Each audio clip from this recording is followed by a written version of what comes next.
Alright, ladies and gentlemen, today's video, we're just going on a quick little drive talking about why I still drive a manual in 2023. Alright, I'm going to be talking about some car-specific stuff, just to my own car, but I'm also going to be talking about pretty much the average manual experience as well for a lot of other cars, and just what it's like as an experience and why I choose to drive a manual in a world of automatics and where manual sales are declining all the time and just things of that nature. This video idea was kind of sparked by my mom, actually. A few weeks ago I gave her a ride to like the grocery store or something, or I was picking her up from somewhere. Something was going on. And she was like, this was maybe, I'd been driving my car for about 10, 11 months or something like that. And she'd been like, man, do you really enjoy driving this thing?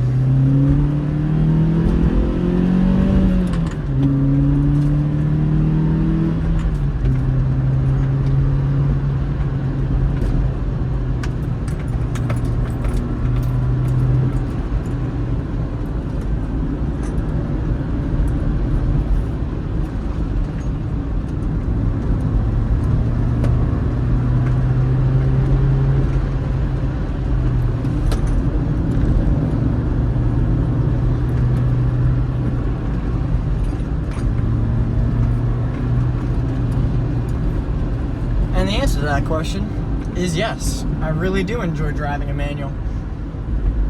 I could very well easily have a computer do all of this for me, but I prefer to shift my own gears in my car.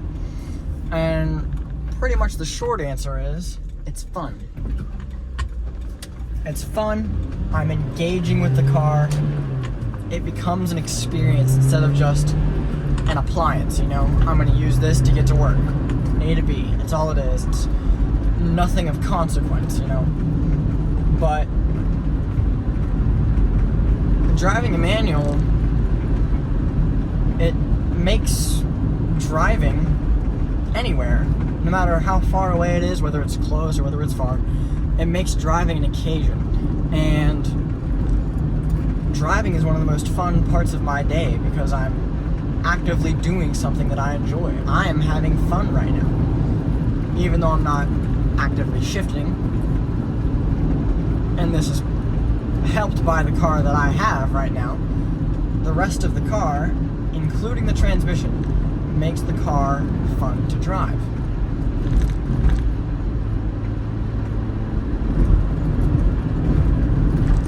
It's just my hands and feet are constantly doing something instead of just, okay, I've started my car in the morning, I'm going to take it out of park and put it into drive, or reverse or whatever, back out of my driveway, put it in drive, and not think about it until I arrive at my destination, where I will place it in park again and turn the car off. There is nothing to that apart from an appliance. It is just a tool. And EVs are even more so.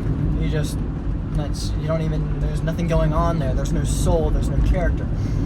It becomes even more of an appliance. But this is a fun machine.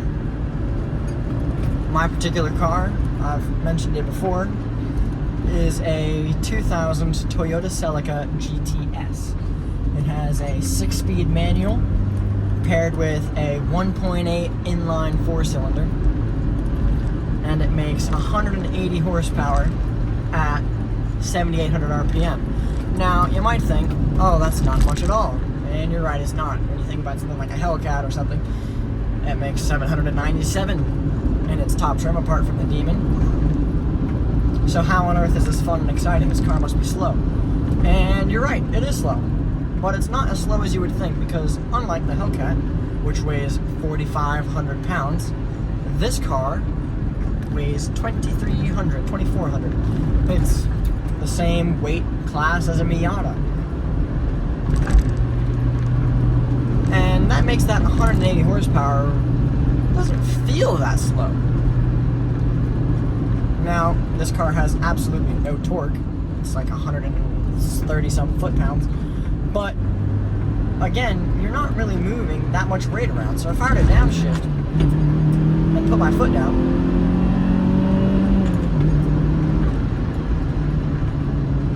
I'm having a good time. Now, it still takes just under 7 seconds to get to 60, which is still pretty impressive from a car with an engine of this size. But even more impressive is the engine. It makes, somehow they managed to squeeze 180 horsepower out of a 1.8 inline four. That's 100 horsepower per liter. There aren't many cars that do that, especially for this weight class. It's part of that is a high compression ratio. It's 11.5 to 1 compression, and because of that, I have to put 93 octane in this. Technically, it's supposed to be 95, but I don't have a 95 pump around here. And so, with those things combined, 180 horsepower. And coincidentally, great gas mileage. On highway, I get 34 miles to the gallon. Right now, I'm probably doing like 27, 28 though, but I'm kind of beating on it a little bit now. But enough about the engine. Let's talk about the transmission. It's notchy, it's mechanical, it's very obvious where the gears are. And there are 6 of them in this car, which also is uncommon for the size and power of this car. Most cars in this class only had 5 speeds, but this one has 6 gears in this gearbox, and it doesn't matter how many gears there are. What's important to me is how close the shifting ratios are. Driving around at normal speeds, like 30, 40 miles an hour in like 4th and 5th gear, when you're changing the gears, you're only changing like 700 RPM between gears, 700 to 1,000 RPM. And it has a pretty light flywheel by comparison to other cars. So I'm absolutely banging gears in normal everyday driving. So like if I'm going and I'm at a stoplight, it's clutch in, clutch out, clutch in, clutch out. That's constant. And you might think, oh, that must be a pain in traffic. So why would you want this at all, especially in this day and age? This car actually makes it pretty easy to live with. It has a very light clutch. It's not incredibly obvious where the bite point is, but it happens fast enough. And the car tells you enough about it, so that way you know where it's at. But the ratios might be close, so you're always shifting, but you don't have to because the gears are so tall. 7,800 RPM to work with in this car. And second gear is where parking lots happen. I can be in second gear going 5 miles an hour and turning 1,000 RPM. 5 miles an hour in second, and I'm just not stalling. Not many cars can do that. But like I said, the gear is super tall, so the top of second gear is 64 miles an hour. And here we'll go to that red line.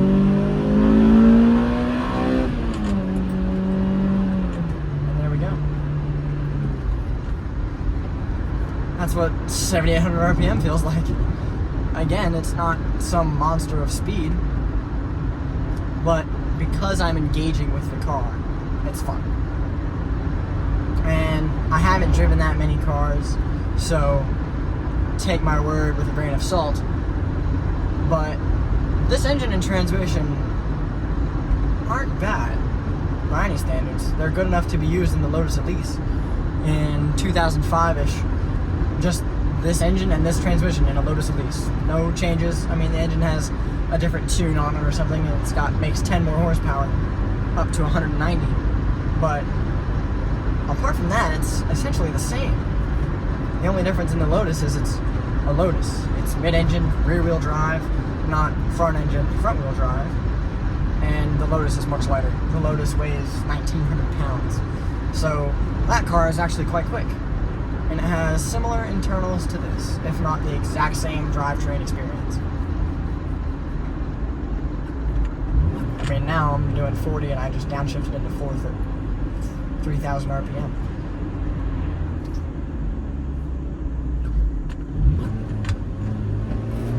Second gear.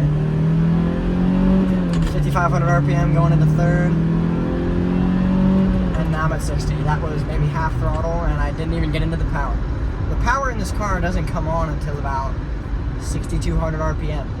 So you have to really wind it out because it's got that Toyota version of VTEC that I've talked about before, VVT-Li. In addition to variable valve timing, it also adjusts the camshaft position physically.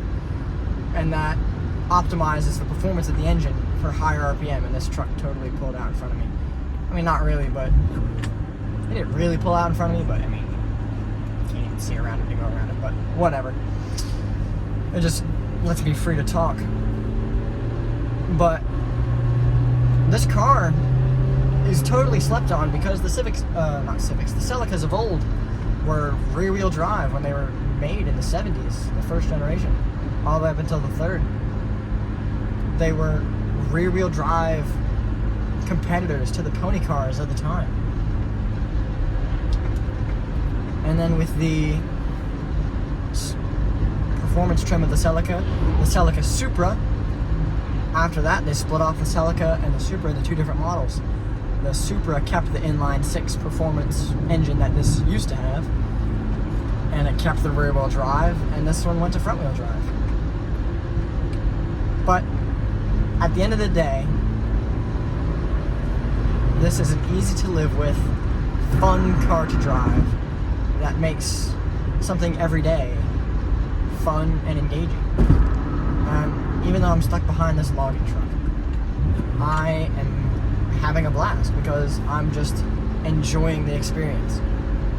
I can feel the road through the chassis. The steering isn't fantastic in terms of feedback, but it's light and accurate, partly because the car is light. It's front-wheel drive, so it just turns in. And yeah, it's fun. If you don't have a manual or you don't know how to drive one, find a friend that has one and ask them to let you drive it. Learn to drive it. Or if you're really crazy, buy one without knowing how to drive it, and then jump into the deep end without any floaties on, you know? I got one because I wanted to engage with my car. I wanted to be fun. I wanted to be an occasion. And I got that, and I think more people should appreciate that. But this is a much shorter video today. I appreciate y'all for watching. Keep an eye out for the next one. And yeah, enjoy the drive.